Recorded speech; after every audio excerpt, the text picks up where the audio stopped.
Lors de son mariage, un millionnaire est resté paralysé en réalisant que la serveuse était son épouse disparue il y a 9 ans. Il s'est approché et, les lustres en cristal du château de Montclair projetaient une lumière dorée sur la salle de réception, illuminant les tables élégamment dressées où le champagne coulait à flots. L'atmosphère était imprégnée de luxe et de raffinement, et chaque détail avait été minutieusement orchestré pour faire de cette soirée un événement inoubliable. Emmanuel Chevalier, vêtu d'un costume noir parfaitement ajusté, se tenait au centre de la pièce, un verre à la main. Il échangeait des salutations cordiales avec ses invités, des figures influentes du monde des affaires, de la politique et de la haute société. À ses côtés, Corinne Laroche affichait un sourire radieux. Sa robe blanche, brodée de perles, épousait ses formes avec élégance, et son regard brillait d'une satisfaction évidente. Ce mariage était le couronnement de son ascension sociale. Les journalistes prenaient des photos, immortalisant ce qui était annoncé comme l'union de l'année. Emmanuel avait tout pour être heureux. Pourtant, une étrange sensation d'inconfort le tourmentait depuis le début de la soirée. Il se sentait oppressé, comme si quelque chose de fondamental lui échappait. Corinne posa une main délicate sur son bras et murmura d'une voix douce « Mon amour, tu sembles soucieux ». Il lui adressa un sourire qui se voulait rassurant, mais qui ne parvenait pas à masquer entièrement son trouble. « Non, tout va bien ». Un serveur s'approcha, plateau en main, et Emmanuel saisit une coupe de champagne. Il leva son verre et se tourna vers l'assemblée. « Mes amis, ce soir est un moment exceptionnel. Ce soir, je m'apprête à unir ma vie à une femme extraordinaire. Corinne, tu es ma force, mon avenir. Je suis honorée de partager ce jour avec toi et avec vous tous, à notre bonheur. » Les invités applaudirent, levant leurs verres en chœur. Corinne l'embrassa sous les regards admiratifs, savourant chaque instant.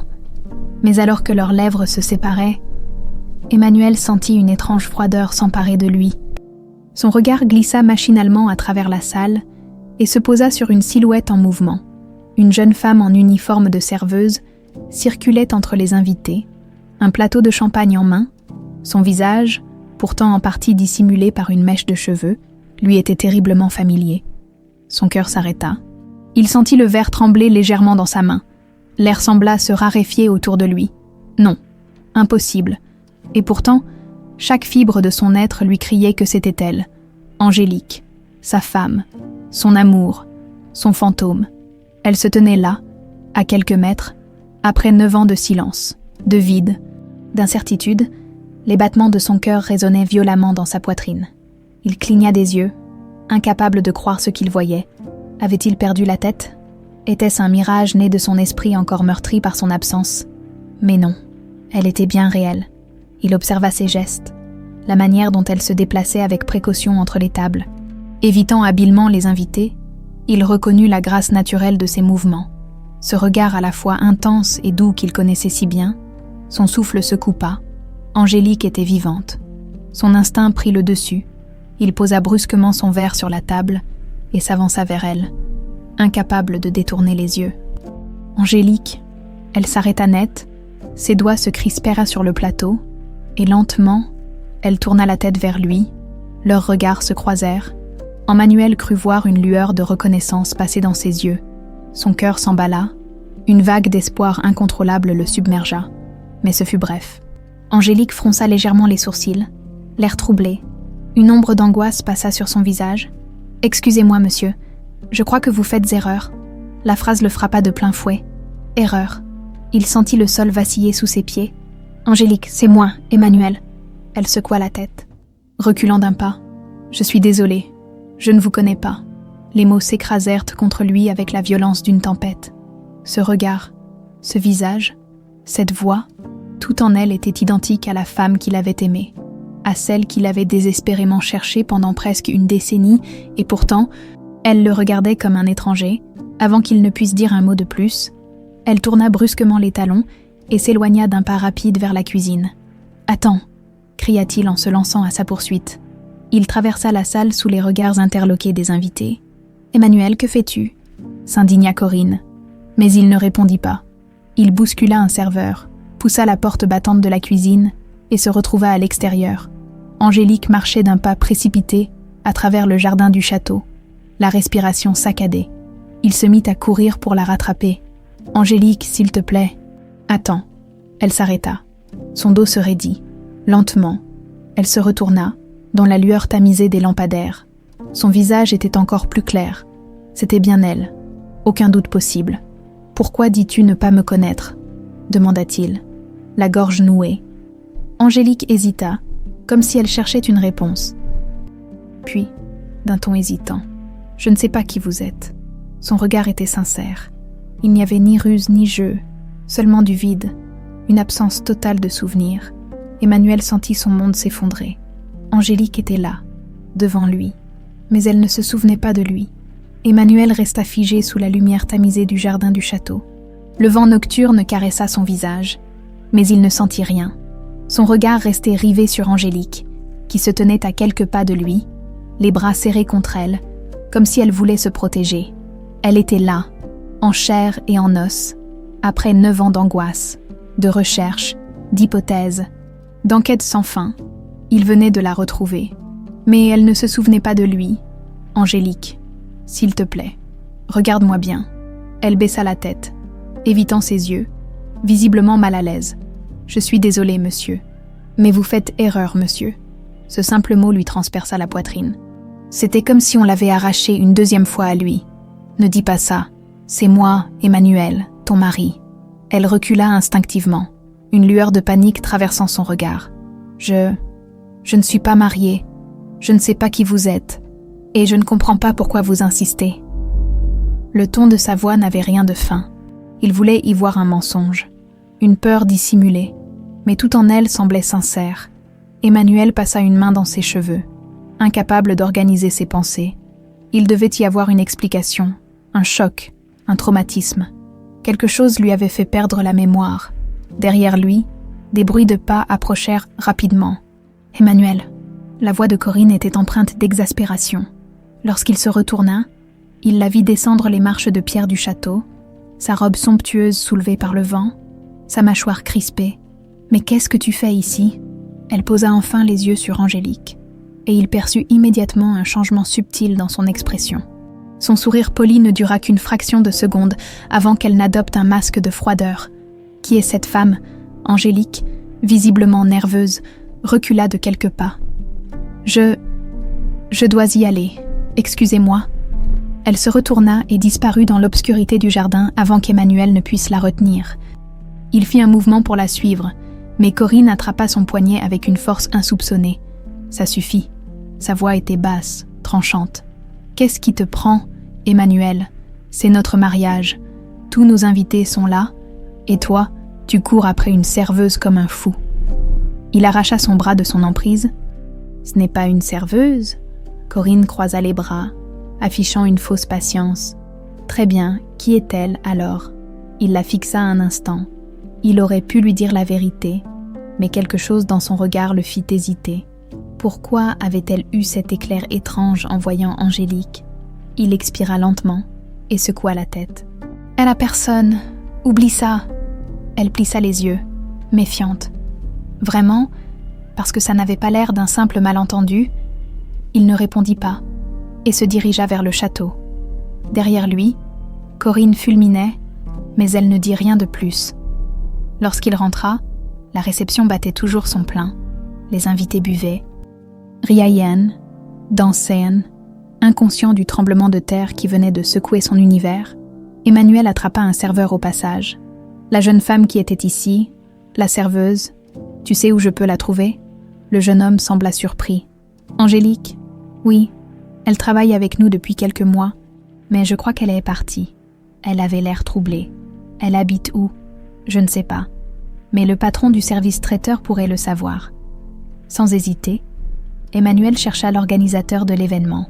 Après quelques minutes, il le trouva près du bar, en grande conversation avec un client. « Monsieur Chevalier, tout se passe bien. » Emmanuel ne prit pas la peine de répondre. « Angélique, la serveuse. Où habite-t-elle » L'homme haussa un sourcil perplexe. « Pourquoi cette question ? Elle a fait quelque chose de mal ?»« Non, je dois simplement la voir, c'est urgent. » L'homme réfléchit un instant, puis haussa les épaules. « Je n'ai pas son adresse exacte. » mais elle travaille régulièrement au Café des Tuileries, à Paris. Si vous voulez la voir, elle y est presque tous les matins. » Emmanuel nota mentalement l'information. « Merci. » Il se détourna, mais le regard scrutateur de Corinne le suivait toujours. « Tu es obsédé par cette fille. » Sa voix était douce, mais il y percevait une menace sous-jacente. Il la regarda fixement. « Et toi, pourquoi ça t'inquiète autant ?» Elle haussa les épaules, son sourire parfaitement étudié revenant en place. « Parce que tu es mon mari, et j'aime savoir ce qui occupe tes pensées. » Mais Emmanuel connaissait Corinne. Il savait qu'elle mentait. Cette nuit-là, alors que la fête continuait jusqu'au bout de la nuit, Emmanuel ne dormit pas. Il resta debout dans son immense chambre, le regard perdu dans la fenêtre qui donnait sur le jardin, où Angélique s'était volatilisée quelques heures plus tôt. Il n'y avait plus aucun doute. Elle était vivante. Mais pourquoi ne se souvenait-elle pas de lui? Et surtout, pourquoi Corinne avait-elle semblé si troublée en la voyant? Il posa son verre sur la table. Résolu, demain matin, il irait au Café des Tuileries. Le jour se levait à peine sur Paris, lorsqu'Emmanuel gara discrètement sa voiture à quelques rues du Café des Tuileries. La brume matinale flottait encore sur les trottoirs, et l'odeur du café fraîchement moulu se mêlait aux effluves du pain chaud, provenant des boulangeries voisines. Il ajusta le col de son manteau, observant l'entrée du petit établissement. Le café était modeste, loin du luxe auquel il était habitué, mais son atmosphère était chaleureuse. Des clients matinaux s'installaient, certains lisant le journal, d'autres discutant à voix basse autour de leurs expressos. Emmanuel balaya la pièce du regard, et son cœur se serra en l'apercevant. Angélique, elle portait un simple tablier beige noué autour de la taille. Ses cheveux relevés en un chignon négligé, quelques mèches encadrant son visage. Il n'avait pas dormi de la nuit, hanté par son regard perdu, sa voix qui lui avait nié tout souvenir de lui. Mais maintenant qu'il la voyait là, si proche, il savait qu'il ne pouvait pas rester passif. Il entra, le tintement de la clochette au-dessus de la porte fit lever les yeux de quelques clients. Mais Angélique ne remarqua rien. Elle était occupée à essuyer une table près de la fenêtre, concentrée sur son travail. Il s'approcha lentement. « Bonjour ». Elle releva la tête, et ses yeux croisèrent les siens. Pendant une fraction de seconde, il crut y voir une lueur de trouble, une hésitation. Mais rapidement, elle détourna le regard, reprenant son mouvement mécanique avec le torchon. « Bonjour, monsieur. Vous désirez quelque chose ?» demanda-t-elle d'un ton neutre. Il sentit son estomac se nouer. Elle lui parlait comme à n'importe quel client. « Oui, un café, s'il vous plaît, noir. » Elle hocha la tête et partit vers le comptoir. Emmanuel s'installa à une table d'angle, d'où il pouvait l'observer sans la mettre mal à l'aise. Il se passa une main sur le visage, cherchant comment aborder la situation. Il ne pouvait pas lui crier la vérité en pleine salle de café, encore moins la brusquer, lorsqu'elle revint avec la tasse fumante. Il lui adressa un sourire doux. « Merci, Angélique. » Elle s'arrêta net. Son regard se durcit légèrement. « Comment connaissez-vous mon nom ?» Il posa calmement ses mains sur la table. « Parce que je te connais. » Un silence tendu s'installa entre eux. Elle jeta un regard furtif autour d'eux, comme pour s'assurer que personne ne les écoutait. Puis baissa d'un ton. « Je crois que vous vous trompez. Non, je sais qui tu es. » Elle inspira profondément, visiblement mal à l'aise. « Écoutez, monsieur, Emmanuel. » Elle déglutit, et il vit une ombre d'émotion passer sur son visage. « Je ne sais pas pourquoi vous insistez, mais je ne vous connais pas. Je vis ici depuis des années. Je suis serveuse, rien d'autre. » Il secoua lentement la tête. « Tu crois vivre ici depuis des années, mais ce n'est pas ta vraie vie. » Elle sembla prête à répliquer, mais quelque chose dans son regard à lui l'arrêta. Il n'y avait pas d'agressivité, pas de folie, seulement une vérité douloureuse qu'il voulait lui faire comprendre. « Dis-moi, » continua-t-il d'une voix plus douce, « que sais-tu de ton passé ?» Elle ouvrit la bouche, mais aucun mot ne vint. Ses doigts se crispèrent sur son tablier, et elle baissa les yeux. « Pourquoi cette question ? Parce que tu ne t'en souviens pas, n'est-ce pas ?» Elle fronça les sourcils, sa mâchoire se contractant légèrement. « Je me souviens de mon enfance, de mon travail ici, c'est tout ce qui compte. Et avant ça ?» Elle resta silencieuse. Emmanuel s'avança légèrement sur sa chaise. « Tu as perdu la mémoire ?» Son souffle se coupa, comme si ces mots résonnèrent d'une manière inattendue en elle. « Je ne sais pas. On t'a volé ta vie. Angélique, on t'a éloignée de moi. » Un frisson parcourut son échine. Elle fit un pas en arrière, secouant la tête. « Non, je crois que vous devriez partir. » Il sentit son cœur se serrer. Il ne pouvait pas la forcer à se souvenir. Il fouilla dans la poche intérieure de son manteau et en sortit une petite photo qu'il avait toujours gardée sur lui. Eux deux, le jour de leur mariage, il la posa sur la table. « Garde ça, regarde-la quand tu seras seule. » Elle jeta un bref coup d'œil à l'image, puis, les lèvres tremblantes, s'en empara sans dire un mot. Emmanuel se leva lentement. « Je reviendrai. » Il tourna les talons et quitta le café, le cœur lourd mais empli d'une nouvelle certitude. Elle ne se souvenait pas encore, mais quelque chose en elle savait que ce qu'il disait était vrai. Dehors, il s'adossa contre le mur du café, inspirant profondément l'air frais du matin. Son téléphone vibra dans sa poche. Il le sortit et regarda l'écran. Un message, numéro inconnu. « Arrête de la chercher. Ce n'est pas une mise en garde, c'est un ordre. » Son sang se glaça. Il releva la tête, scrutant la rue, qu'il observait, qui savait qu'il était ici. La partie venait à peine de commencer. Le téléphone d'Emmanuel resta suspendu dans sa main. Ses doigts crispés autour de l'appareil, il relut le message une deuxième, puis une troisième fois. « Arrête de la chercher. Ce n'est pas une mise en garde, c'est un ordre. » Un frisson lui parcourut l'échine, qui lui envoyait ça, qui savait qu'il avait retrouvé Angélique, et surtout, qui voulait l'empêcher de découvrir la vérité. Il releva la tête et balaya la rue du regard. Et là, des passants marchèrent d'un pas pressé. Des voitures klaxonnaient à l'intersection voisine. Rien d'anormal. Pourtant, il se sentait épié. Son premier réflexe fut de retourner dans le café pour s'assurer qu'Angélique allait bien. Mais il se ravisa. Il ne pouvait pas agir impulsivement. Quelqu'un surveillait ses faits et gestes. Inspirant profondément, il fit demi-tour et se dirigea vers sa voiture, l'esprit en ébullition, une ombre du passé assis au volant. Il posa son téléphone sur le siège passager et resta immobile quelques instants. La rue était calme, mais son instinct lui criait que le danger n'était pas loin. Il ferma les yeux un instant, tentant de canaliser sa colère et son anxiété, qui avait osé lui enlever Angélique.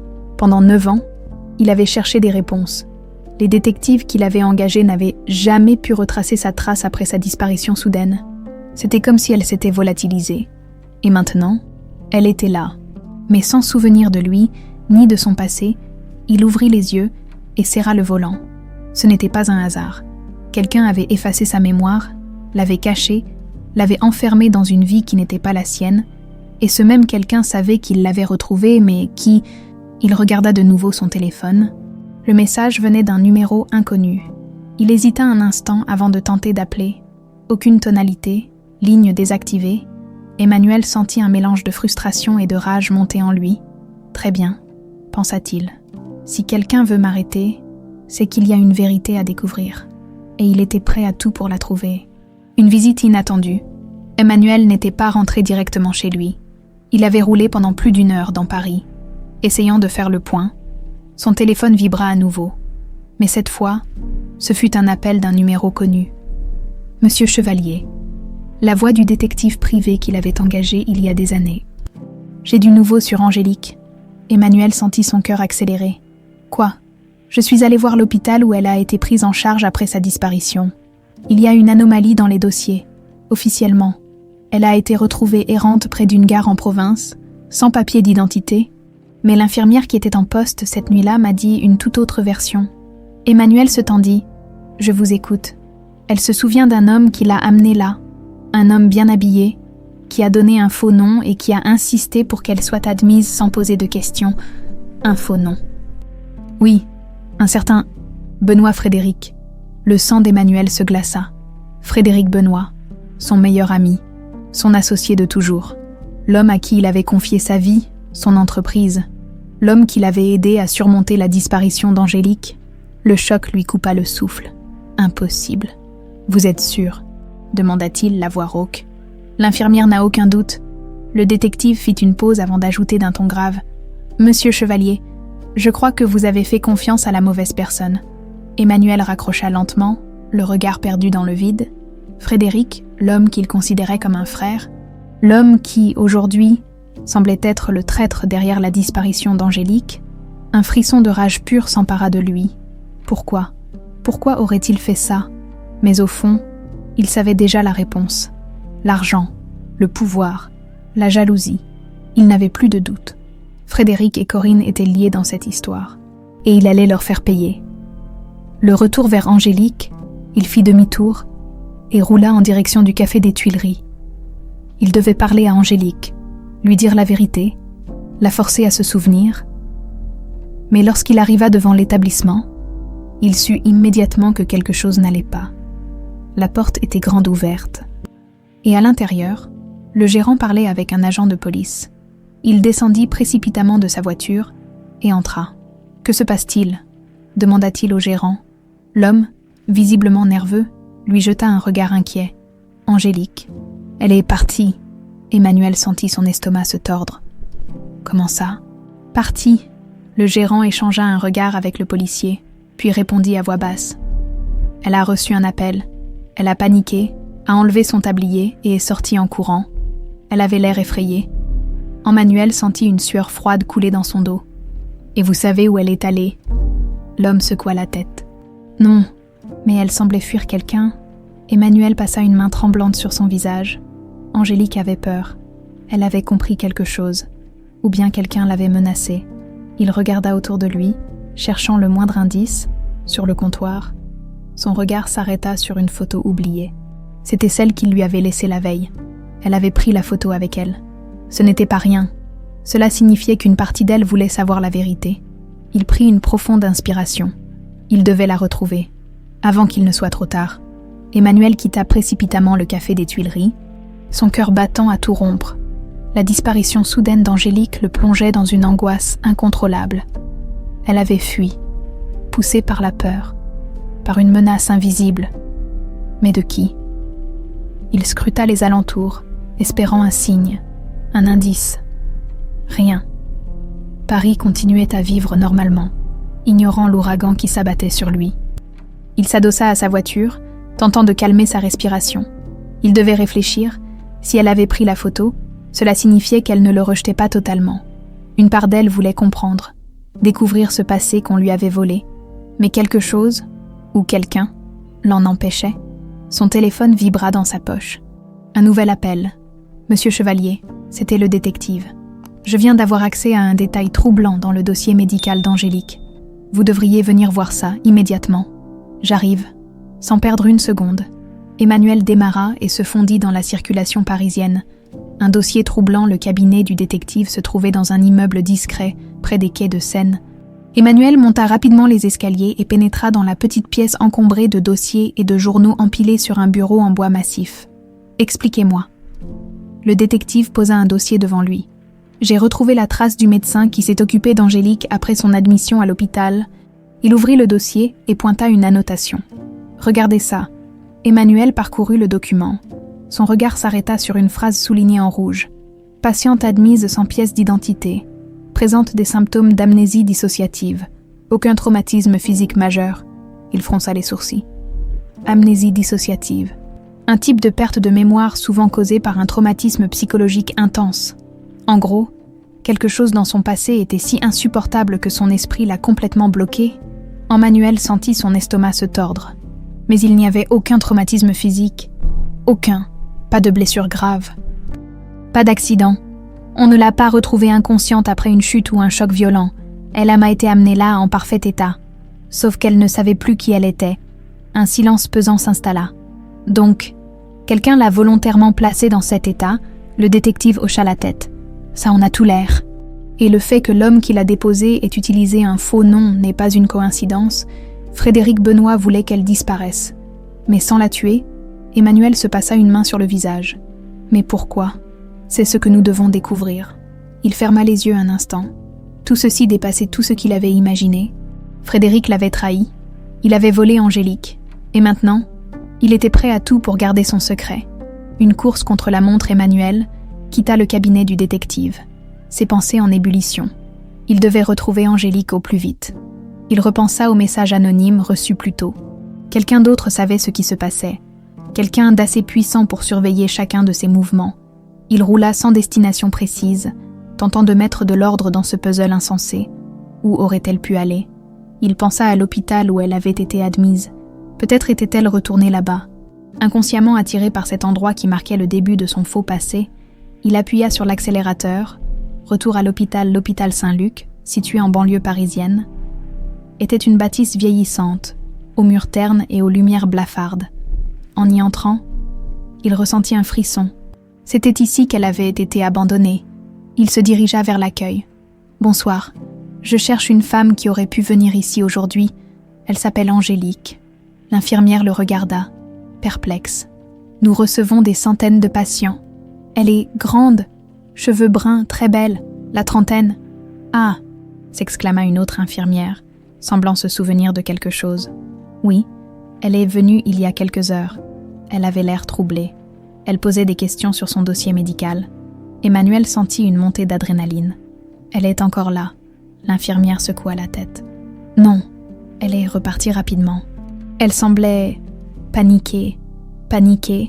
Quelqu'un lui avait fait peur. Avec qui a-t-elle parlé ? Un médecin, le docteur Moreau. Je peux le voir. Il n'est pas là ce soir. Mais vous pouvez revenir demain matin. Emmanuel jura intérieurement. Il n'avait pas le temps d'attendre demain matin. Il fit volte-face et sortit précipitamment de l'hôpital. Il devait retrouver Angélique avant qu'il ne soit trop tard. L'appel inattendu alors qu'il remontait dans sa voiture. Son téléphone sonna à nouveau. Il décrocha sans réfléchir. Emmanuel. Sa respiration se coupa. C'était elle. La voix d'Angélique tremblait à l'autre bout du fil. « Angélique, où es-tu ? Je ne sais pas. J'ai l'impression que quelque chose me hante depuis que j'ai vu la photo. » Il sentit son cœur se serrer. « C'est normal. Tu commençais à te souvenir. Laisse-moi t'aider. Où es-tu ? Je viens te chercher. » Un silence, puis... « Je ne peux pas. Il me surveille. » Un frisson le parcourut. « À qui ? Qui te surveille ? Je crois que j'ai fait une erreur en cherchant des réponses. » Soudain, un bruit étouffé retentit. Un cri bref, puis plus rien. Angélique, le silence. La ligne était coupée. Emmanuel sentit une vague de terreur pure s'emparer de lui. On l'avait retrouvée, et cette fois, on ne comptait pas la laisser s'échapper. Le silence à l'autre bout du fil était une torture. Emmanuel appuya frénétiquement sur la touche de rappel. Mais la ligne était coupée. Son cœur battait à tout rompre. Son souffle était court, et une vague de panique monta en lui. Il savait que chaque seconde comptait. Angélique était en danger. Il redémarra la voiture et quitta le parking de l'hôpital à vive allure. Son esprit en ébullition. Où était-elle ? Qu'il avait retrouvée avant lui. Il se répétait en boucle ces dernières paroles. « Il me surveille. » Qui était-il ? Frédéric, Corinne ou quelqu'un d'autre, tapi dans l'ombre. Une seule chose était certaine. On cherchait à l'éloigner d'Angélique. Ce n'était plus une simple coïncidence. Il prit une grande inspiration et tenta de réfléchir froidement. Il devait recouper les informations qu'il avait. Elle avait fui le café après un appel. Puis elle était allée à l'hôpital, cherchant son dossier. Quelqu'un avait dû la voir, peut-être la suivre. Elle avait compris que quelque chose n'allait pas, et avant qu'elle ne puisse lui dire où elle était, elle avait été interrompue. Il devait contacter le détective. Ce dernier était peut-être déjà sur une piste. Il appuya sur le bouton d'appel et attendit quelques sonneries. « Chevalier !» La voix du détective était alerte. « On l'a enlevée ?» Un silence tendu. « Qu'est-ce qui s'est passé ? Elle m'a appelé, elle était paniquée, quelqu'un l'a retrouvée avant moi, elle m'a dit qu'on la surveillait, puis... » Plus rien. Le détective lâcha un juron. « Écoute, j'ai fouillé plus profondément dans le passé de Frédéric Benoît. Ce type n'a jamais été aussi propre qu'il en avait l'air. » Emmanuel serra la mâchoire. « Explique. » Il y a des traces de transactions suspectes sur ses comptes, des virements d'origine douteuse, des liens avec des sociétés offshore qui n'existent plus aujourd'hui. Tout indique qu'il a touché de l'argent peu après la disparition d'Angélique, une grosse somme. Le ventre d'Emmanuel se serra. « Tu veux dire qu'il a été payé pour s'en débarrasser ? Ou pour la faire disparaître sans la tuer ?» Emmanuel sentit la rage monter en lui. « Je vais le confronter. Fais attention. Si Frédéric a fait ça, il ne se laissera pas piéger si facilement. » Emmanuel raccrocha. Tout était clair maintenant. Frédéric et Corinne étaient liés dans cette histoire. Ils ne savaient pas encore exactement comment. Mais ils savaient pourquoi. L'argent et le pouvoir. Frédéric voulait prendre sa place, contrôler l'empire qu'ils avaient bâti ensemble. Corinne, elle, convoitait cette vie de luxe, convoitait. ce statut qu'elle n'aurait jamais eu seule. Il changea de direction et roula jusqu'au siège de Chevalier Industrie, où il savait que Frédéric était encore à cette heure tardive. Lorsqu'il entra dans l'immeuble, les lumières des bureaux étaient encore allumées. Il marcha d'un pas rapide vers l'ascenseur, son sang bouillonnant dans ses veines. Les portes s'ouvrirent sur le dernier étage. Il longea le couloir, ignora la secrétaire qui tenta de l'arrêter et ouvrit violemment la porte du bureau de Frédéric.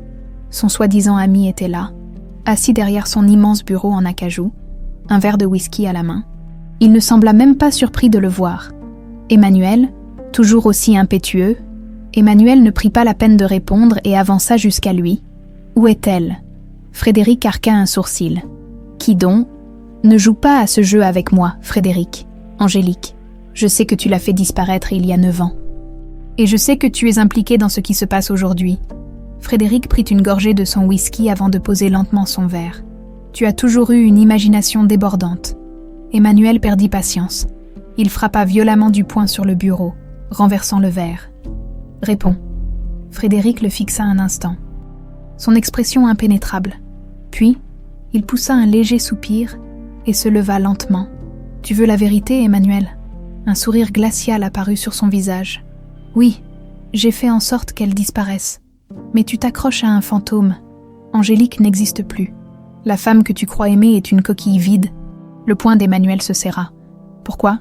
Parce que tu avais tout, la fortune, le succès, une femme parfaite. Et moi, j'étais toujours dans ton ombre. Alors j'ai pris ce qui comptait le plus pour toi. » Les mots résonnèrent dans l'esprit d'Emmanuel comme un coup de poignard. « Tu es un monstre. Non. Je suis réaliste, et tu ferais bien d'accepter que certaines batailles sont perdues d'avance. » Emmanuel fit un pas vers lui, mais avant qu'il ne puisse réagir, la porte du bureau s'ouvrit violemment. Corinne apparut, son regard noir d'agacement. « Qu'est-ce que tu fais, Emmanuel ? Tu es en train de perdre le contrôle. » Il se tourna vers elle, la fureur dans les yeux. « Et toi, tu savais tout depuis le début ?» Elle croisa les bras, un sourire narquois aux lèvres. « Disons que je savais où était ma place. » Le dégoût envahit Emmanuel. « Vous avez détruit une vie. Vous avez détruit la femme que j'aimais. » Frédéric s'approcha, son expression redevenue froide et calculatrice. « Tu as une décision à prendre, Emmanuel. » « Quelle décision ?» Frédéric sourit. « Laisse tomber. Oublie-la. Angélique n'a plus sa place dans ce monde. » Le silence tomba dans la pièce. Emmanuel savait une chose. Il n'abandonnerait jamais. Il les fixa une dernière fois, mémorisant leur visage, leur arrogance.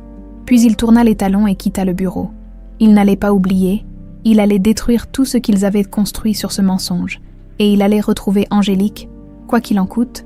Emmanuel quitta l'immeuble de Chevalier Industrie en trombe. Son cœur battant à tout rompre, la révélation de Frédéric résonnait encore dans son esprit, comme un poison qui se propageait lentement. Il avait fait disparaître Angélique, non pas parce qu'elle représentait une menace, mais par pure jalousie. Il monta dans sa voiture, les mains crispées sur le volant. La rage lui brûlait la poitrine. Il ne pouvait pas laisser ces monstres s'en tirer. Il avait 2 priorités, retrouver Angélique et détruire Frédéric et Corinne. Mais pour cela, il devait en savoir plus. Pourquoi avait-elle perdu la mémoire ? Qu'avait-il réellement fait à elle ? Il prit son téléphone et appela immédiatement le détective. « Des nouvelles ? » « Pas encore, mais j'ai quelque chose d'intéressant. Je t'écoute. » Je suis retournée à l'hôpital où Angélique a été admise après sa disparition. Le médecin de l'époque, un certain docteur Moreau, a disparu des radars peu après l'affaire. Il a quitté son poste brutalement et a été transféré dans une clinique privée. J'ai creusé et devine quoi ? Cette clinique appartient à une société écran, liée à Frédéric Benoît. Un frisson parcourut Emmanuel. Ça veut dire qu'il contrôlait son traitement. Exactement. Si elle a perdu la mémoire, ce n'est pas un accident. Quelqu'un a fait en sorte qu'elle oublie. Emmanuel serra les dents. Où est cette clinique ? À quelques kilomètres de Paris, mais elle est très sécurisée, on ne rentre pas sans autorisation. Je me fiche de l'autorisation. Envoie-moi l'adresse. Quelques instants plus tard, il reçut un message avec les coordonnées. Il ne réfléchit pas et démarra en trombe. La nuit était tombée, et Paris s'effaçait progressivement derrière lui. Son esprit était concentré sur une seule chose, retrouver la vérité. Quoi qu'il en coûte, la clinique privée Saint-Roch était un bâtiment austère entouré de hauts murs, loin du tumulte de la ville. L'endroit dégageait une atmosphère sinistre. Emmanuel coupa le moteur à quelques rues de distance et observa les lieux, peu de lumière filtrait à travers les fenêtres. L'entrée principale était surveillée par un agent de sécurité, impossible d'entrer par là. Il longea discrètement le mur d'enceinte et trouva une porte latérale légèrement entr'ouverte. Probablement réservée au personnel, une opportunité inespérée, il jeta un dernier regard autour de lui et se faufila à l'intérieur. Les couloirs étaient silencieux, éclairés par de faibles néons blancs. Il avança prudemment, évitant les caméras et guettant le moindre bruit. Son instinct lui disait qu'il ne devait pas être ici. Il atteignit le bureau des archives et tenta d'ouvrir la porte. Fermée. Il regarda autour de lui et trouva une trousse d'entretien laissée par un employé. Il s'empara d'un tournevis et força la serrure. Un clic retentit et la porte s'ouvrit. Il entra rapidement et referma derrière lui. Les étagères étaient remplies de dossiers médicaux. Il parcourut les noms, cherchant Angélique Chevalier, puis il le vit. Un dossier épais, estampillé patient, 1432. Angélique C. Il l'ouvrit, ses yeux parcourant rapidement les documents. Chaque page révélait un cauchemar. Traitement expérimental de suppression de mémoire. Administration contrôlée sous surveillance de Frédéric Benoît. Effacement progressif des souvenirs associés à la vie antérieure. Sa main trembla en tenant les feuilles. Ils lui avaient lavé le cerveau. Ils avaient utilisé des médicaments et une thérapie contrôlée pour effacer tout ce qu'elle était. Un profond dégoût le submergea. Puis, il tomba sur la dernière page, une note écrite à la main.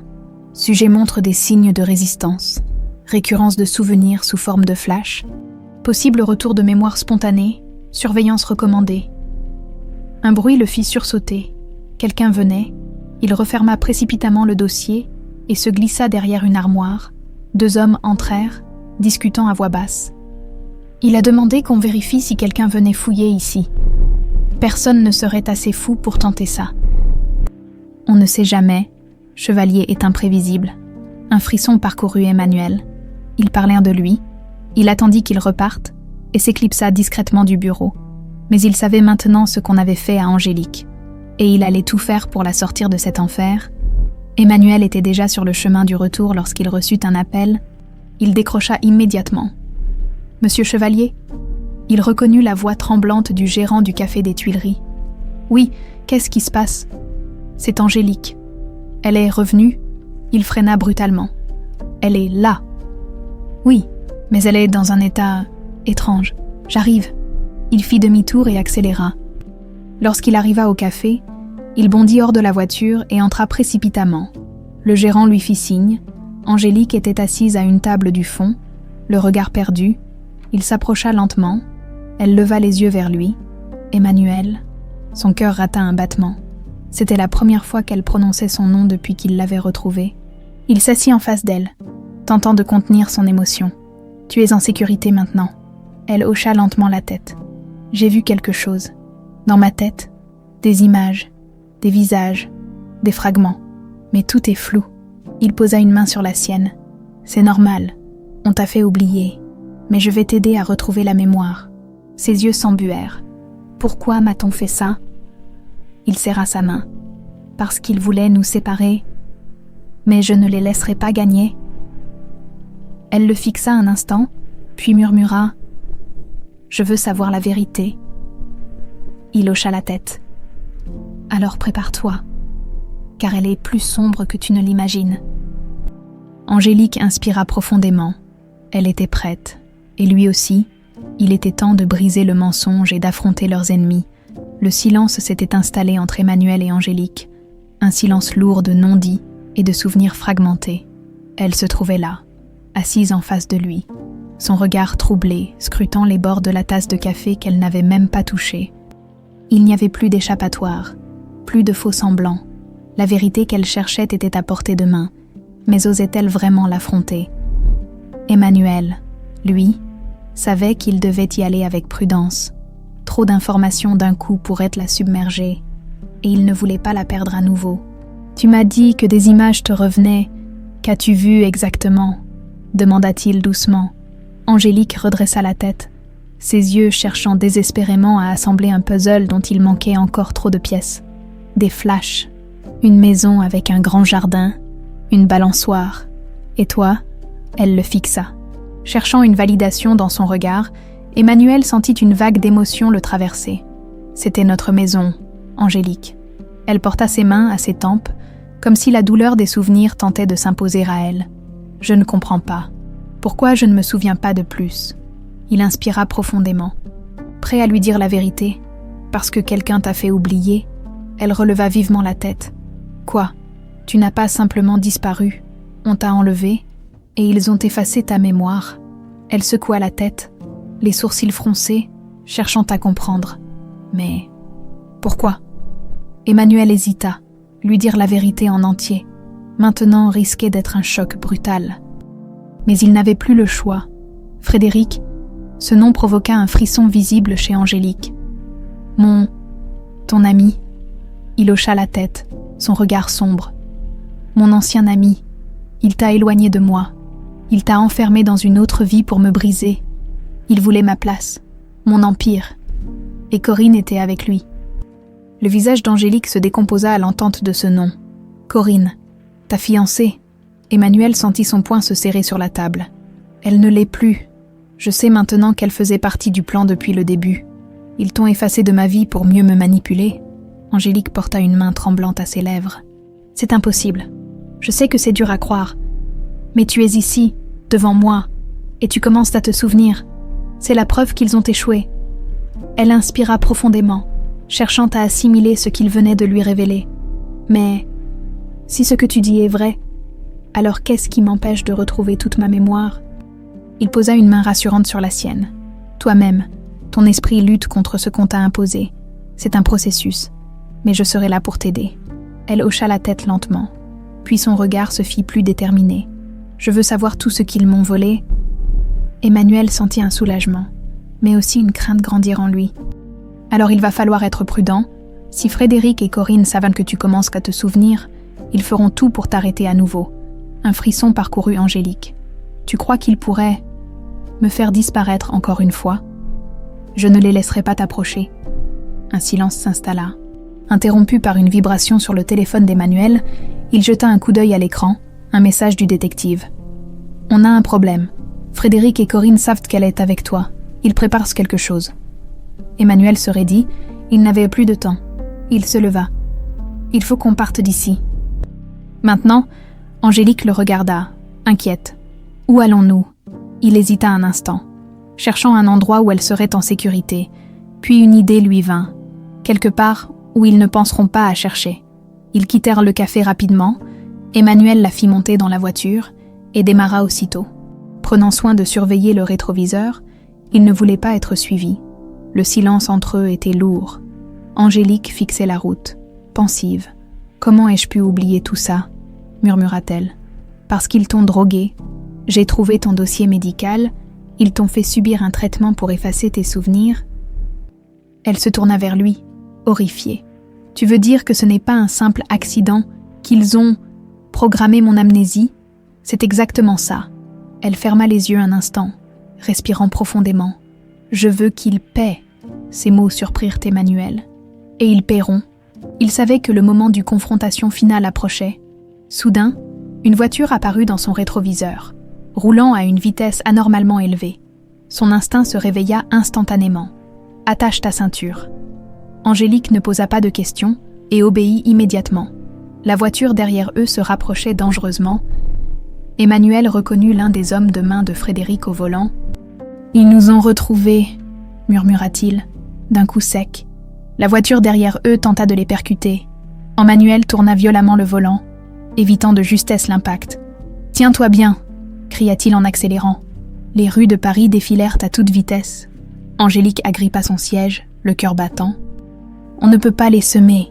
Ils sont trop proches. » Emmanuel prit un virage serré, frôlant une voiture garée, puis accéléra dans une ruelle étroite. L'autre véhicule tenta de les suivre, mais heurta une benne à ordures et s'arrêta net. Emmanuel ne ralentit pas avant d'avoir mis plusieurs rues entre eux et leurs poursuivants. Enfin, il souffla, mais son regard restait fixé sur la route. Ça ne fait que commencer. À côté de lui, Angélique hocha la tête, les traits marqués par la peur, mais aussi une détermination nouvelle. Alors préparons-nous. Le moteur vrombissait encore, Lorsqu'Emmanuel immobilisa la voiture dans une ruelle isolée de la périphérie de Paris, son regard balayait sans cesse les rétroviseurs, s'assurant qu'il n'était plus suivi. La respiration encore haletante, il coupa le contact et se tourna vers Angélique.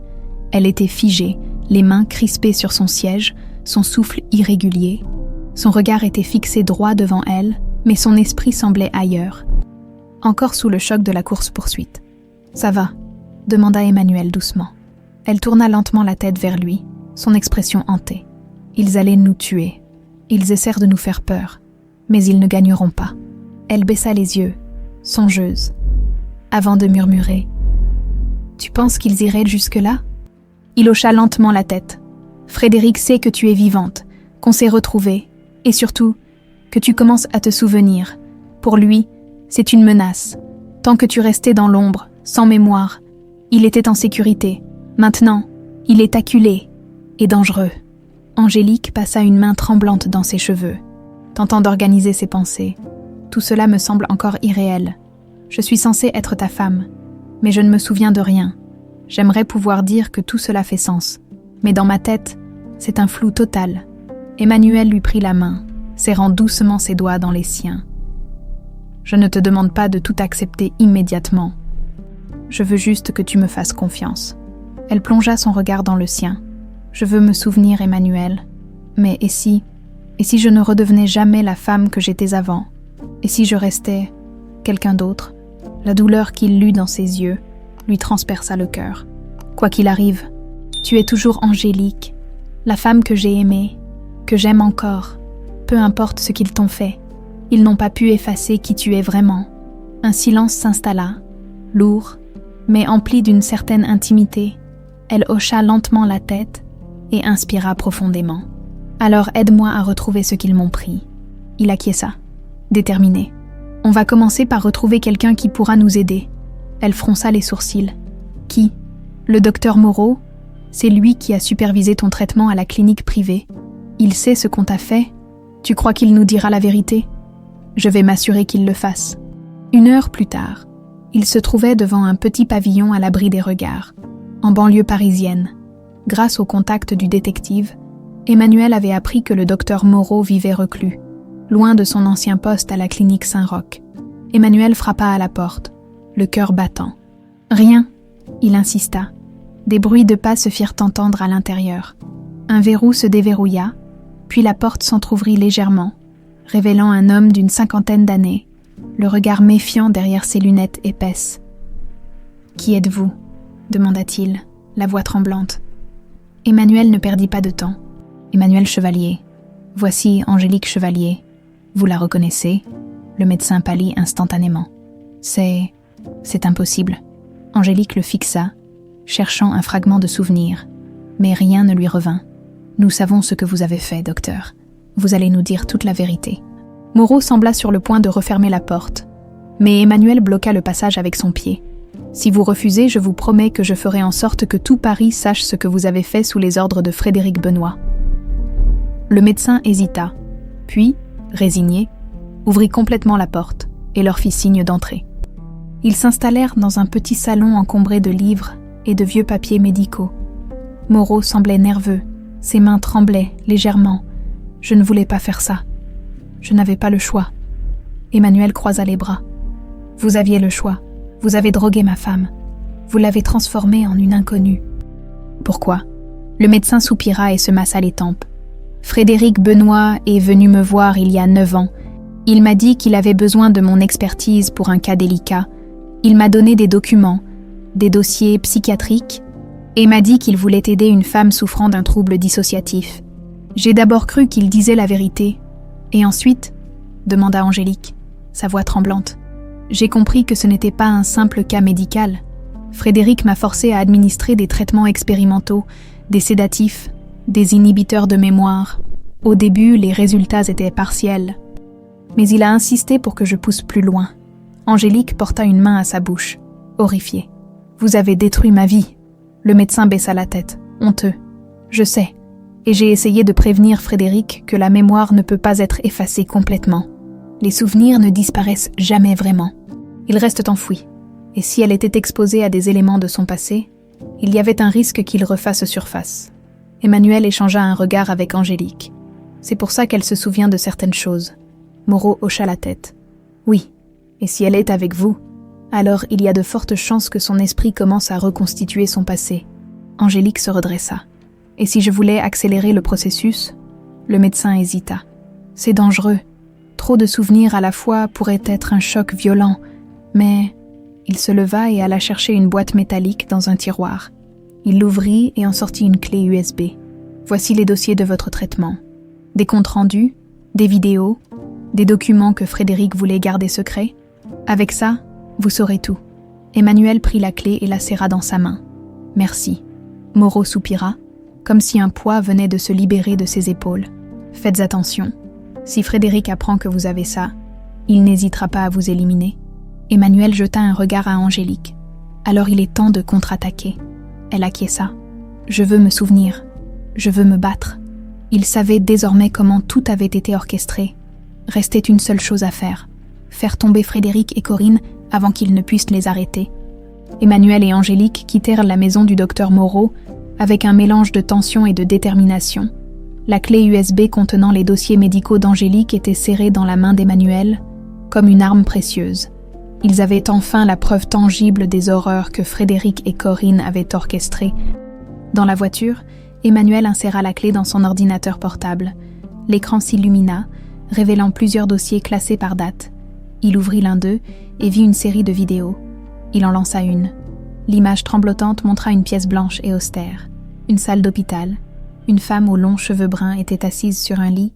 Fixant un mur blanc, Angélique, Emmanuel sentit son souffle se couper. Sur l'écran, elle semblait perdue, presque absente. Une voix d'homme se fit entendre. « Comment vous appelez-vous » Un silence, puis une réponse hésitante. « Je ne sais pas. » Emmanuel sentit la main d'Angélique trembler légèrement sur sa cuisse. Il tourna la tête vers elle.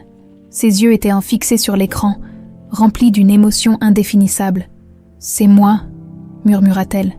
Il continua à regarder. Dans la vidéo, un homme entra dans la pièce. Frédéric. Elle est encore trop consciente. Il faut augmenter la dose. La vidéo s'arrêta brusquement. Emmanuel referma violemment l'ordinateur. Il en avait assez vu. Angélique porta une main à sa bouche, essayant de contenir un sanglot. Ils m'ont traité comme une chose, comme une expérience. Il lui prit la main et la serra. C'est terminé maintenant. On va leur faire payer. Elle releva les yeux vers lui. Une étincelle de colère y brillant désormais. Je suis prête. Il ne restait plus qu'une chose à faire. Rendre publique la vérité. Emmanuel savait que Frédéric et Corinne étaient encore puissants. Ils avaient des alliés, de l'argent. Et surtout, ils contrôlaient toujours la majorité de l'entreprise Chevalier Industries. Mais si la vérité éclatait au grand jour, leur empire s'effondrerait comme un château de cartes. Il passa un appel au détective. On a toutes les preuves ? Parfait, je vais contacter un journaliste de confiance. Non. Emmanuel prit une profonde inspiration. On va faire mieux que ça. On va dévoiler tout ça devant tout le monde. Le détective resta silencieux quelques secondes avant de comprendre. La réunion des actionnaires. Exactement. Le lendemain matin, une réunion importante devait avoir lieu pour valider un projet d'expansion de Chevalier Industries. Frédéric et Corinne y seraient, prêts à manipuler les investisseurs et asseoir encore plus leur pouvoir. Mais ce qu'ils ne savaient pas, c'est qu'Emmanuel allait retourner leur propre jeu contre eux. Le matin de la réunion arriva rapidement. Emmanuel et Angélique pénétrèrent dans la tour de verre de Chevalier Industries, sous le regard intrigué des employés. La nouvelle du retour d'Emmanuel s'était déjà propagée, et le voir accompagné d'une femme qui ressemblait étrangement à son épouse disparue provoqua des murmures. Ils prirent place dans la grande salle de conférence. Tout était prêt. Frédéric entra quelques minutes plus tard, suivi de Corinne. Lorsqu'ils virent Emmanuel et Angélique assis à la table des actionnaires, leur sang se glaça. « Mais qu'est-ce que... » « Asseyez-vous » coupa Emmanuel froidement. Frédéric garda un masque impassible, mais Corinne ne put cacher la nervosité qui la traversait. « Nous sommes ici pour parler du futur de l'entreprise, pas pour des querelles personnelles, » déclara Frédéric en prenant place. Emmanuel esquissa un sourire. « Justement, c'est bien du futur dont nous allons parler. » Il ouvrit son ordinateur et, sans attendre, projeta une vidéo sur l'écran géant de la salle de réunion. L'image s'anima. L'enregistrement de la clinique, la salle devint glaciale, les actionnaires, les conseillers, tout le monde regardait avec effroi les images d'Angélique, amaigrie, désemparée, traitée comme une patiente cobaye. Puis, la voix de Frédéric ordonnant d'augmenter la dose résonna dans la salle. Les murmures s'élevèrent. « Qu'est-ce que c'est que ça ?» demanda un actionnaire horrifié. Frédéric se leva d'un bond. « C'est un mensonge, un montage. » Angélique se leva à son tour. « Non, Frédéric, ce n'est pas un mensonge. » Tous les regards se tournèrent vers elle. « Je suis Angélique Chevalier. Vous m'avez crue morte, disparue, oubliée. Mais la vérité, c'est que cet homme et sa complice m'ont effacé de ma propre vie pour prendre le contrôle de cet empire. » Un silence pesant s'installa, puis Corinne éclata. « Tu n'as aucune preuve. » Emmanuel afficha un sourire froid. « Si, et je vais m'assurer que chaque média de ce pays soit au courant de tout. » Les actionnaires se regardèrent, inquiets. « Si c'est vrai, alors c'est une trahison impardonnable, » déclara l'un d'eux. Frédéric tenta de regagner le contrôle. « C'est un piège. Emmanuel essaie de me discréditer pour reprendre l'entreprise. » Mais personne ne l'écoutait plus.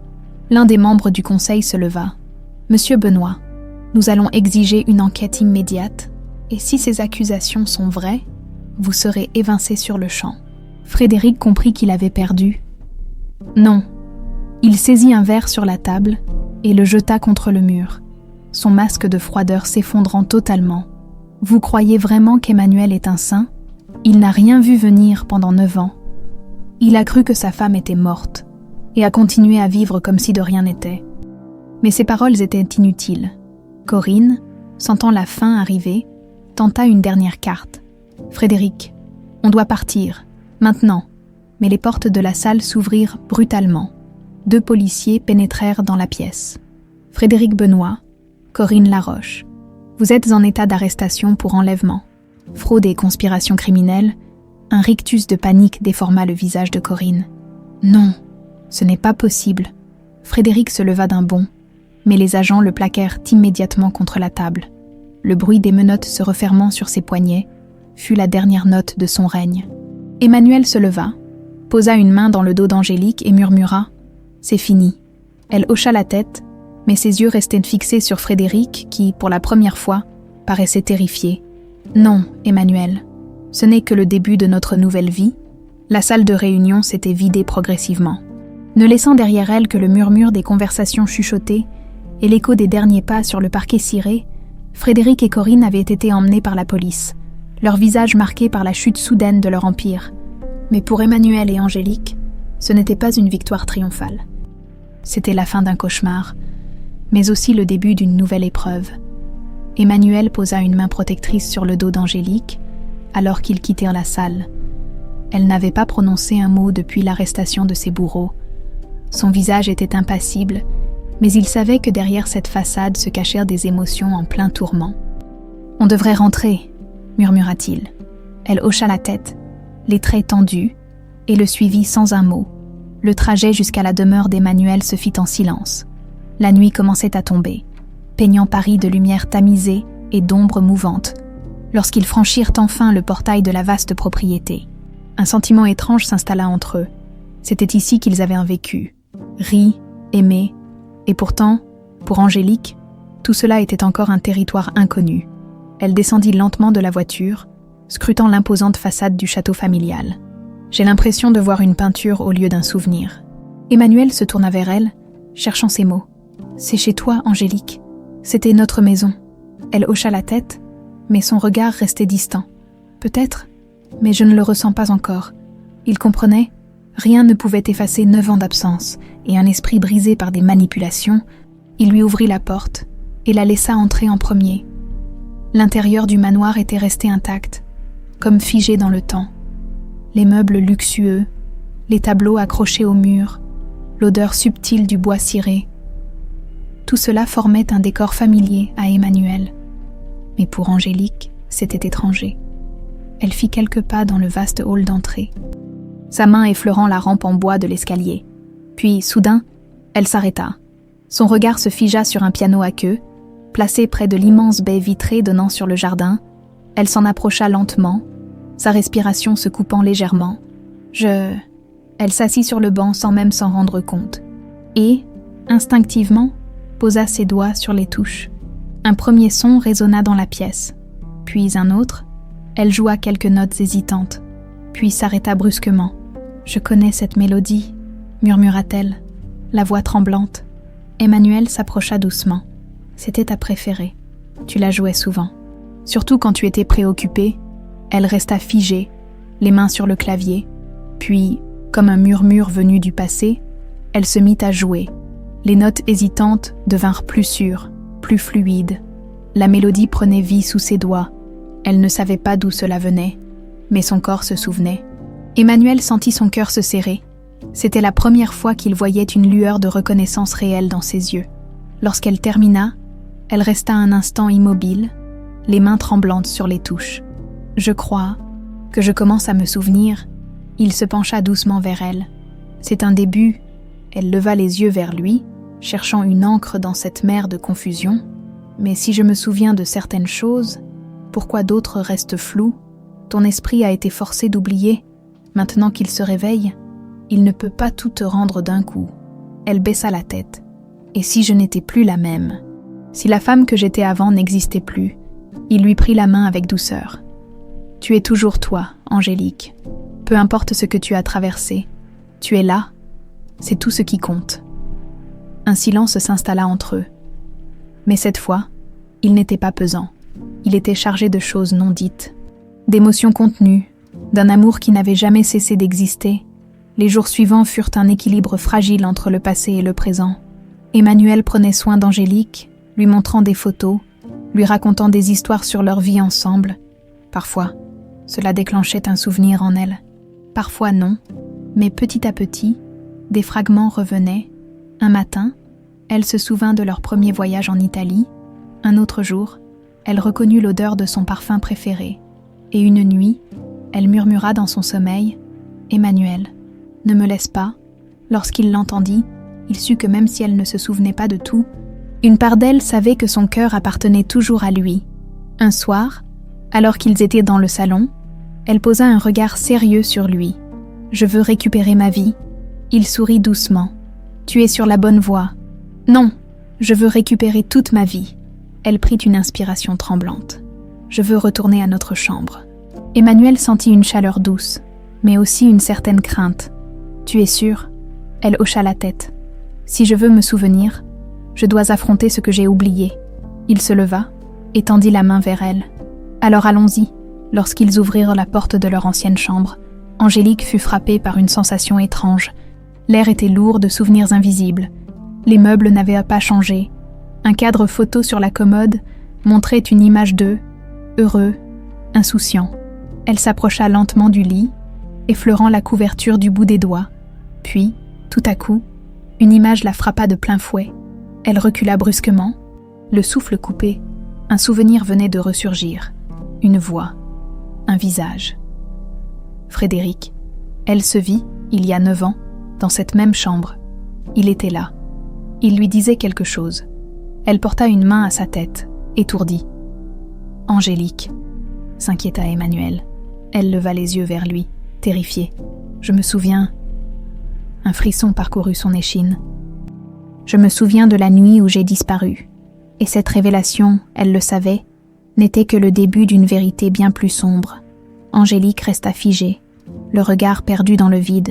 Son souffle était court, son cœur tambourinant violemment dans sa poitrine.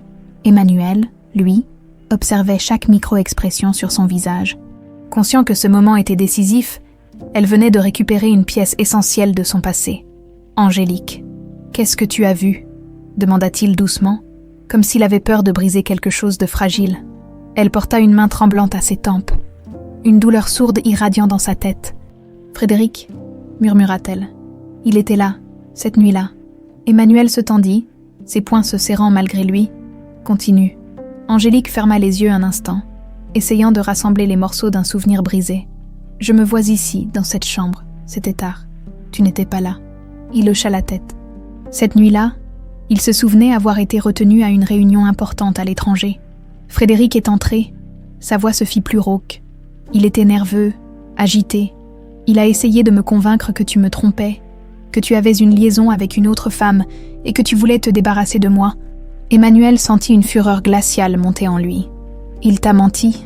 Elle passa une main sur son visage, cherchant à clarifier ses souvenirs. Je me souviens avoir ri. Je ne l'ai pas cru. Je lui ai dit que tu m'aimais et que rien ne pourrait me faire douter de toi. Une larme roula sur sa joue. C'est là que tout a changé.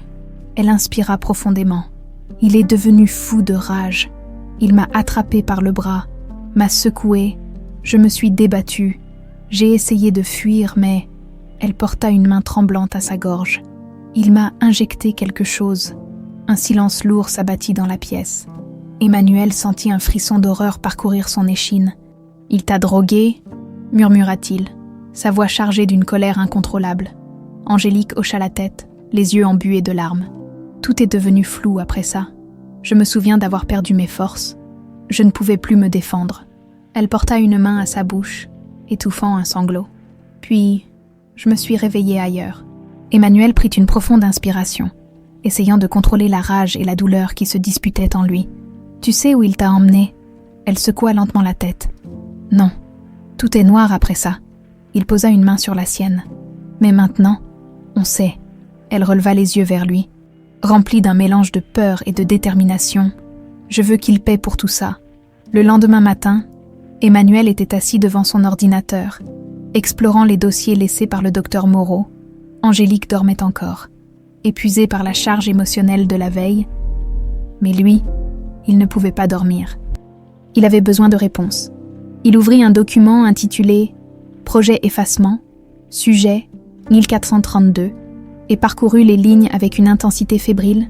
Le patient a été maintenu sous sédation pendant 72 heures avant le premier traitement expérimental, administration quotidienne de doses progressives pour induire une dissociation de la mémoire à long terme.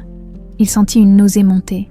72 heures, 3 jours entiers pendant lesquels elle avait été sous l'emprise de Frédéric, complètement à sa merci.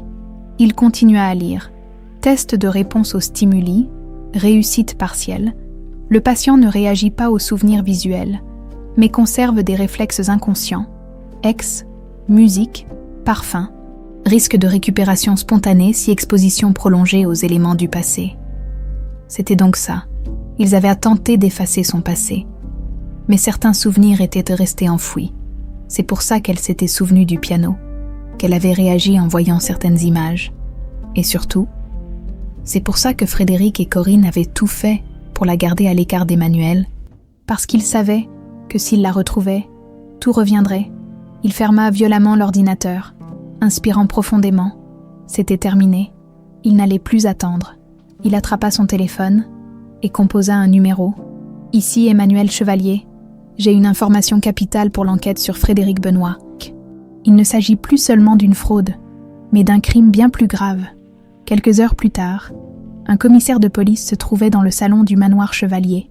Il écoutait attentivement Emmanuel, prenant des notes au fur et à mesure qu'il parlait. « Si ce que vous dites est vrai, nous avons assez d'éléments pour rouvrir l'enquête sous un nouvel angle, » déclara l'officier. Emmanuel hocha la tête. « Ce n'est pas une supposition, c'est un fait. Frédéric Benoît a orchestré l'enlèvement et l'effacement de la mémoire de ma femme. Ce n'était pas un simple coup financier. C'était une destruction psychologique préméditée. » Le policier posa son carnet sur la table. « Nous allons demander un complément d'enquête et convoquer Frédéric pour un interrogatoire approfondi. » Angélique, qui était restée silencieuse jusqu'ici, prit une profonde inspiration. « Je veux témoigner. » L'officier la regarda avec surprise. « Vous êtes certaine. C'est un processus difficile. »« Je suis certaine. » Elle tourna les yeux vers Emmanuel. « Je ne veux plus fuir. Je veux récupérer mon identité. Et pour ça, je dois affronter ce qu'il m'a fait. » Emmanuel serra doucement sa main, fier d'elle. « Alors faisons-le. » Le soir venu, alors qu'ils étaient au sol dans le salon, Emmanuel passa un bras autour d'Angélique, l'attirant doucement contre lui. « Tu as été incroyablement courageuse aujourd'hui. » Elle posa sa tête contre son épaule. « Je ne suis plus cette femme brisée qu'ils ont essayé de créer. Je suis en train de redevenir moi-même. » Il déposa un baiser sur ses cheveux. « Et je serai là à chaque étape. » Un silence complice s'installa entre eux. Puis elle leva les yeux vers lui, un sourire timide aux lèvres. « Emmanuel. Oui. Tu crois que je pourrais rejouer du piano demain ?» Il sourit tendrement. « Je crois que tu pourrais faire tout ce que tu veux. » Dans ses yeux, il vit l'éclat d'Angélique revenir, et cette fois, elle n'allait plus disparaître. Le matin était à peine levé quand Emmanuel et Angélique franchirent les portes du commissariat. L'air était chargé d'une tension silencieuse. Ils étaient là pour affronter Frédéric une dernière fois. Angélique marchait d'un pas ferme, ses épaules droites, son regard déterminé. Plus de peur, plus d'hésitation. Elle avait été victime, mais aujourd'hui, elle choisissait d'être celle qui allait réclamer justice. Le commissaire les accueillit d'un signe de tête et les conduisit vers une salle d'interrogatoire. Frédéric Benoît a été placé en détention provisoire après l'audience d'hier. Nous avons déjà des preuves solides contre lui. Mais votre témoignage est crucial, Madame Chevalier. Angélique hocha la tête. Je suis prête. Emmanuel lui serra doucement la main avant qu'elle n'entre dans la salle. Je suis juste là. Elle lui adressa un dernier regard et franchit la porte. L'intérieur de la salle était froid, presque clinique. Frédéric était assis, menotté, son regard vide fixé sur la table devant lui. Mais lorsqu'il vit Angélique entrer, son expression changea. Un éclat de surprise, puis une lueur d'arrogance. Angélique, quelle surprise. Elle s'assit face à lui, les mains posées sur la table, bien droite. Tu croyais vraiment que je resterais à jamais dans l'ombre. Il haussa un sourcil, un sourire en coin. Tu n'aurais jamais dû revenir. Elle le fixa, impassible. Pourquoi, Frédéric? Pourquoi avoir fait tout ça? Il éclata de rire, un rire amer et désabusé. Parce que j'en avais assez d'être le second. Toute ma vie, j'ai vécu dans l'ombre d'Emmanuel. C'était toujours lui le brillant, le talentueux, le parfait mari. Et moi, juste son associé, celui qu'on oublie. Son regard se fit plus sombre. Alors j'ai décidé de tout lui prendre. Son entreprise, son avenir. Et toi, Angélique sentit une vague de dégoût l'envahir. Tu pensais vraiment que tu pouvais m'effacer comme un objet dont on se débarrasse? Il haussa les épaules. Je ne voulais pas te tuer, juste réinitialiser ton existence, effacer Emmanuel de ton esprit et te modeler à ma manière. Angélique sentit ses poings se serrer sur la table. Mais tu as échoué. Il la fixa, un sourire malsain aux lèvres. Vraiment. Il se pencha légèrement vers elle. Tu crois que parce que tu te tiens devant moi, tout est fini? Ce n'est que le début, Angélique. Elle fronça les sourcils. Qu'est-ce que tu veux dire? Il se redressa lentement. Tu ne sais pas tout. Un frisson lui parcourut l'échine. Arrête tes jeux, Frédéric. Oh, mais ce n'est pas un jeu. Il y a une pièce manquante à ton puzzle, et tu devrais te demander pourquoi Corinne a disparu du jour au lendemain. Son sourire s'élargit en voyant la confusion dans son regard. Bonne chance pour la retrouver. Avant qu'elle ne ruine tout, l'interrogatoire terminé, Angélique retrouva Emmanuel à l'extérieur. Il a dit quelque chose d'étrange, souffla-t-elle. Il a insinué que Corinne préparait quelque chose. Emmanuel sentit une alerte s'allumer dans son esprit. Elle n'a pas été arrêtée avec lui. Angélique secoua la tête. Non, elle est introuvable. Emmanuel sortit immédiatement son téléphone et appela le détective. On a un problème. Corinne est en fuite. Le détective jura à l'autre bout du fil. Je vais la retrouver. Emmanuel raccrocha et se tourna vers Angélique. On doit être prudent. Elle acquiesça, mais il pouvait voir la tension dans ses traits. Tu crois qu'elle va essayer de se venger? Il posa une main sur son épaule. Peu importe ce qu'elle essaie de faire, on sera prêt. Ce soir-là, ils étaient de retour au manoir, l'atmosphère était lourde, Angélique n'arrivait pas à se débarrasser du sentiment qu'un danger planait encore. Elle se tourna vers Emmanuel, qui travaillait sur son ordinateur. Et si on partait quelques jours? Il releva la tête, surpris. Tu veux partir? Elle haussa les épaules. Pas fuir, juste prendre du recul, recommencer. Il lui sourit doucement. Où voudrais-tu aller? Elle réfléchit un instant. Notre maison en Italie. Son sourire s'élargit. Ce serait parfait. Mais alors qu'il prononçait ces mots, son téléphone sonna. Il décrocha immédiatement. Oui, la voix du détective était tendue. Je l'ai retrouvée. Emmanuel sentit un frisson lui parcourir l'échine. Corinne?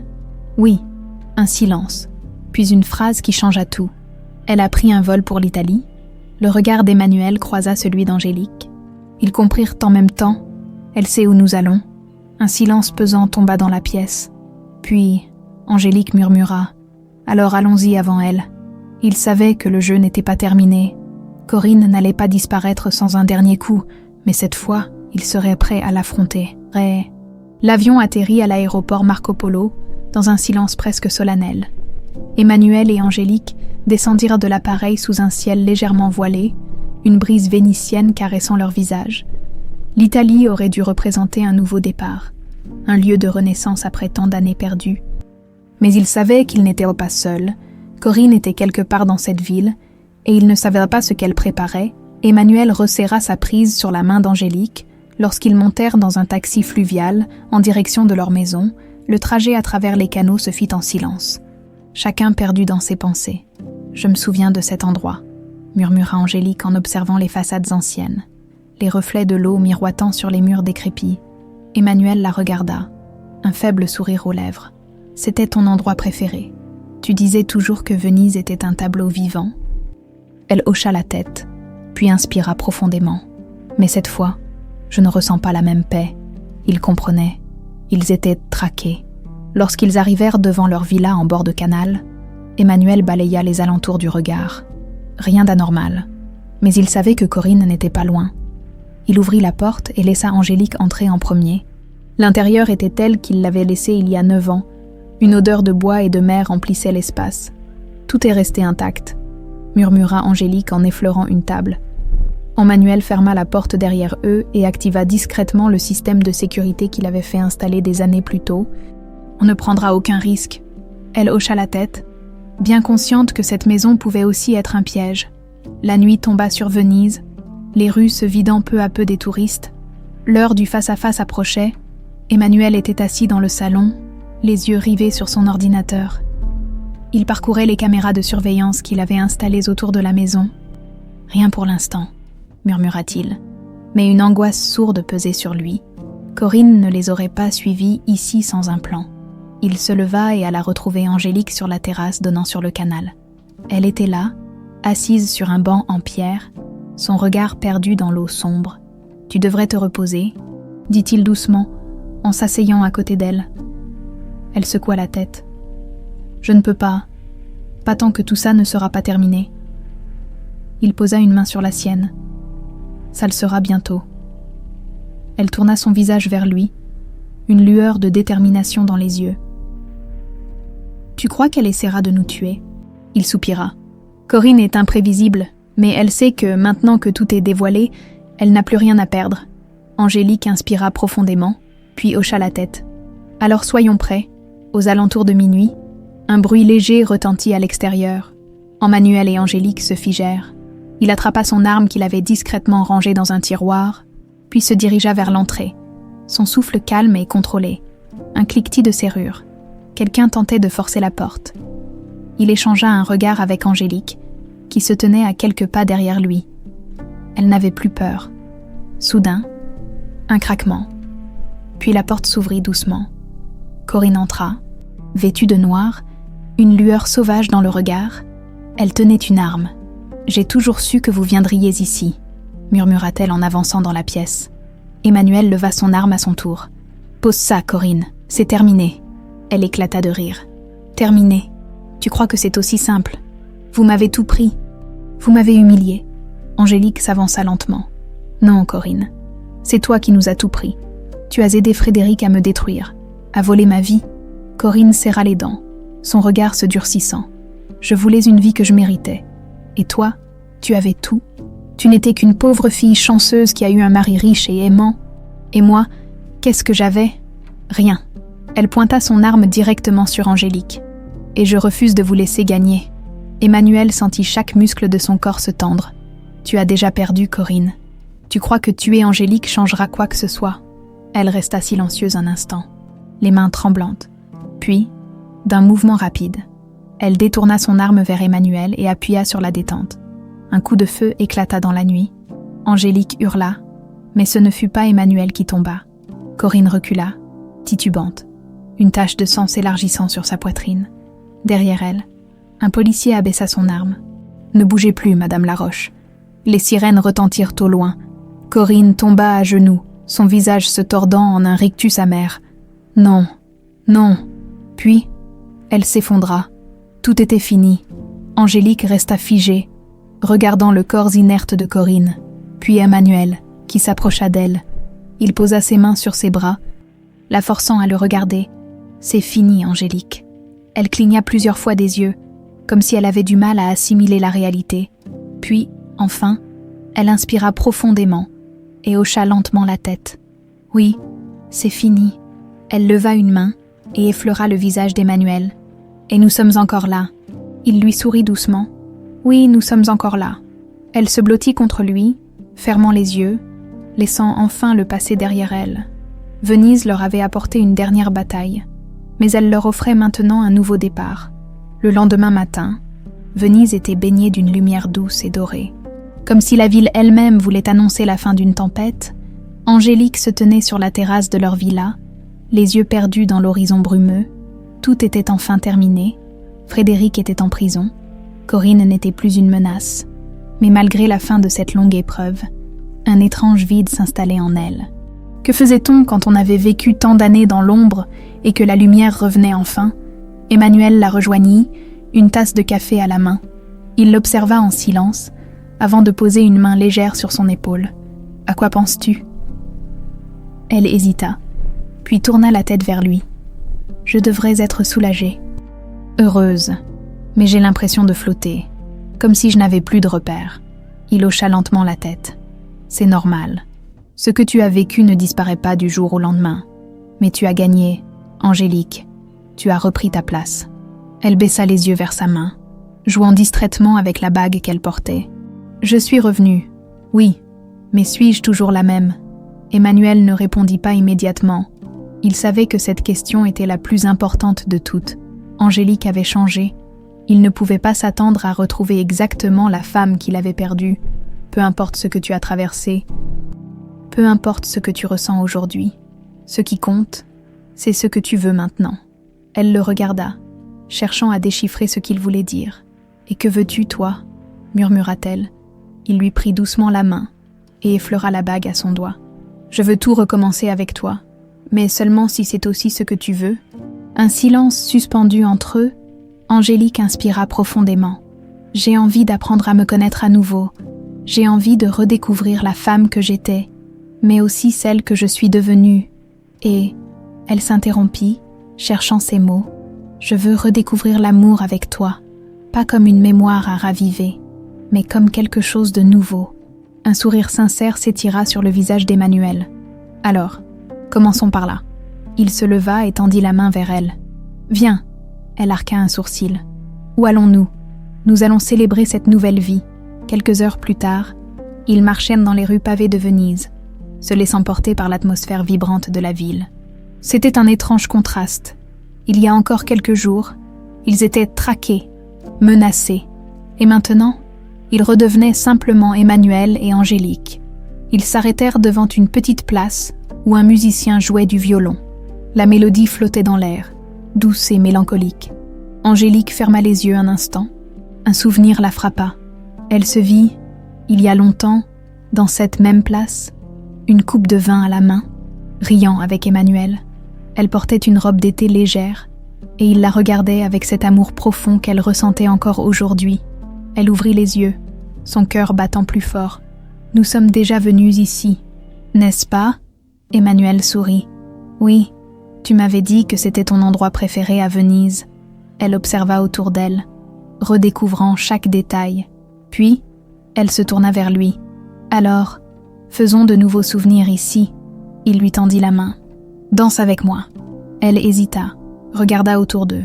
« Emmanuel, il y a du monde. » Et alors, elle sourit, secouant la tête, puis glissa ses doigts entre les siens. Ils commencèrent à danser lentement, au rythme de la musique, ignorant les passants qui les observaient avec amusement. « Tu sais que je ne sais pas danser, » murmura-t-elle. « Tu as toujours su, » répondit-il en la faisant tournoyer légèrement. Elle rit doucement. C'était une sensation étrange, mais agréable, comme un fil invisible qui se renouait entre eux. Le soleil commençait à se coucher lorsqu'ils rentrèrent à la villa. Angélique s'arrêta devant le miroir du salon et observa son reflet. Pendant des années, elle avait vu un visage qui ne lui appartenait pas vraiment, mais aujourd'hui, elle se reconnaissait enfin.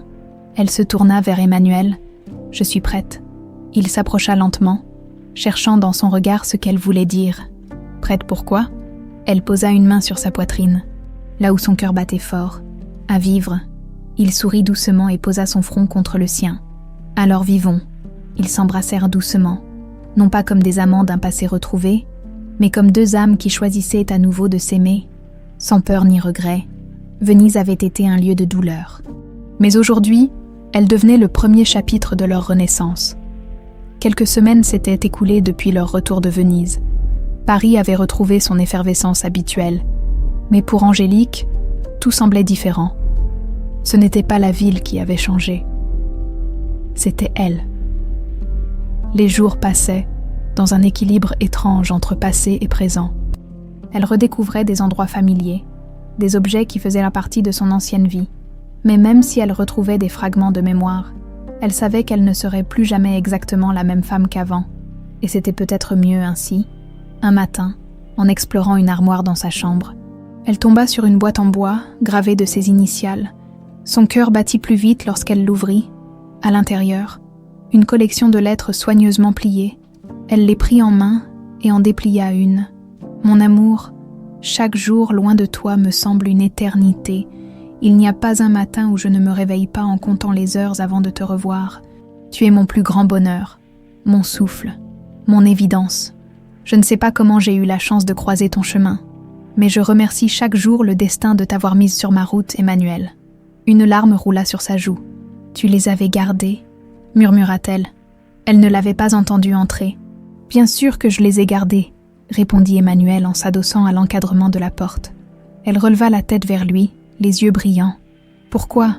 Il s'approcha lentement et s'accroupit devant elle. « Parce que c'était tout ce qu'il me restait de toi pendant 9 ans.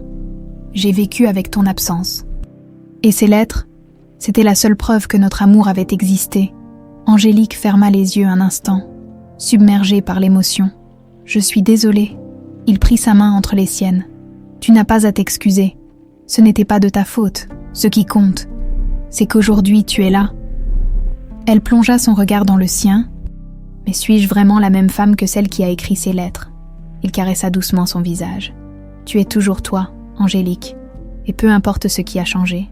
Je t'aime toujours. » Elle inspira profondément. « Alors, je veux recommencer, mais pas en cherchant à redevenir celle que j'étais.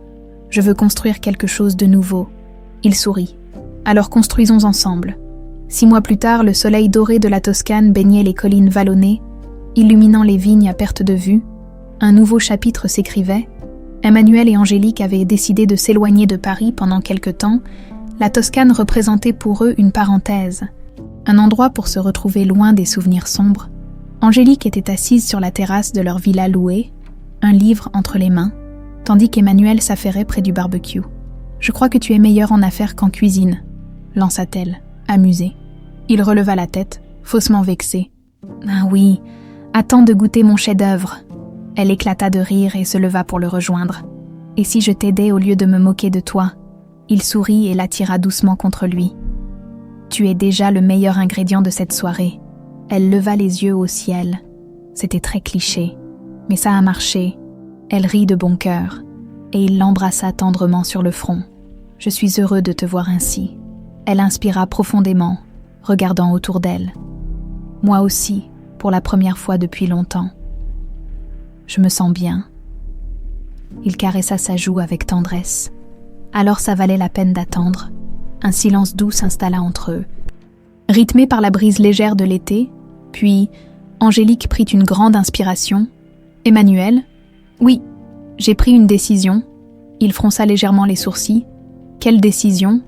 Elle posa son verre sur la table et le fixa avec sérieux. « Je veux témoigner publiquement. » Son expression se figea. « Angélique, non, écoute-moi. Pendant trop longtemps, j'ai été une victime silencieuse. Frédéric et Corinne ont essayé de me briser, de me faire disparaître. Je ne veux pas seulement tourner la page. Je veux que mon histoire serve à empêcher d'autres monstres comme eux d'agir. » Il resta silencieux un instant, puis hocha la tête. « Si c'est ce que tu veux, alors je serai à tes côtés. » Elle sourit, soulagée. « Merci. » Il prit sa main et l'embrassa doucement. « Tu es plus forte que tu ne le crois. Et toi, tu es l'homme qui ne m'a jamais abandonnée. » Quelques semaines plus tard, Angélique fit face aux caméras. Elle raconta tout, son enlèvement, la manipulation, la destruction de sa mémoire. Elle parla pour elle, mais aussi pour toutes les victimes oubliées de la manipulation et de l'abus de pouvoir, son témoignage fit l'effet d'une onde de choc, les médias relayèrent son histoire, Frédéric fut condamné à une peine encore plus lourde. Mais ce n'était plus une revanche. C'était un acte de libération. 1 an plus tard, le soleil se couchait sur la côte italienne. Emmanuel et Angélique marchaient main dans la main, leurs pas légers sur le sable chaud. « Alors, qu'est-ce qu'on fait maintenant ?» demanda Emmanuel avec un sourire. Elle inspira profondément, savourant l'instant. On vit, sans regarder en arrière. Il hocha la tête. Et si on se mariait à nouveau? Elle s'arrêta, surprise. Quoi? Il sortit une petite boîte de sa poche et l'ouvrit, à l'intérieur. Une bague neuve, différente de la première. Cette bague est pour la femme que tu es aujourd'hui. Une femme forte, libre. Et si tu veux bien de moi, je voudrais t'épouser à nouveau. Les larmes montèrent dans les yeux d'Angélique. Elle hocha la tête. Oui, 1000 fois oui. Il passa la bague à son doigt et l'embrassa sous le ciel étoilé. Parce que cette fois, ce n'était pas un retour en arrière. C'était le début de leur véritable histoire.